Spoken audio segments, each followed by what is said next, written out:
સુરત પાલિકાના 8મા ઝોન પાલિકાના તમામ 9 ઝોનમાં મોડલ ઝોન કહેવામાં આવે છે ત્યારે આ ઝોનમાં પ્રી મોન્સૂન કામગીરી સામે અસંતોષ દાખવાઈ રહ્યો છે। થોડા જ વરસાદમાં કેટલાક સ્થળો પર પાણી ભરાઈ ગયા। ગઈકાલની રાત્રે અને આજે સવારથી પડતા વરસાદે પાલિકાના વીઆઈપી 8મા ઝોનની હાલત કફોડી કરી દીધી।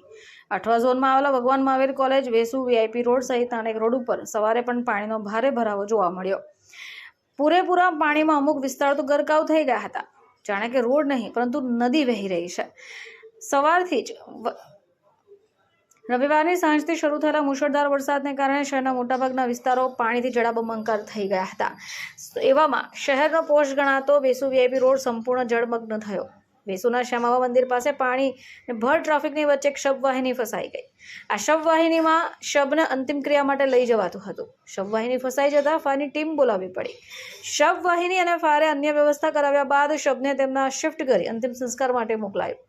વેસુ ફાયર સબ ઓફિસર વારુતિ સોનવણે જણાવ્યું કે બપોરે 2 કલાકે ફાયર કંટ્રોલમાંથી કોલ મળ્યો। વેસુ ફાયરની સબ વાહિની શબ સાથે શ્યામ મંદિર સ્થિત પાણીમાં ફસાઈ ગઈ છે। ફાયર બ્રિગેડનો કાફલો ઘટનાસ્થળ પર રવાના થઈ ગયો। ભારે પ્રમાણમાં ટ્રાફિક જામની સ્થિતિ હોય, જોકે ફાયરના જવાનો પહેલા શબ વાહિની કાઢવાની પડોજનમાં લાગી ગયા।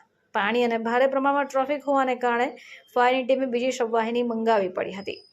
શબને તેમાં શિફ્ટ કરી ઉમરા સ્મશાન ભૂમિએ રવાના કરાયું। ત્યારબાદ રસ્તાની મદદથી અડધા કલાકની જહેમત બાદ ખાલી પડેલી શબવાહિનીને બહાર કઢાઈ હતી।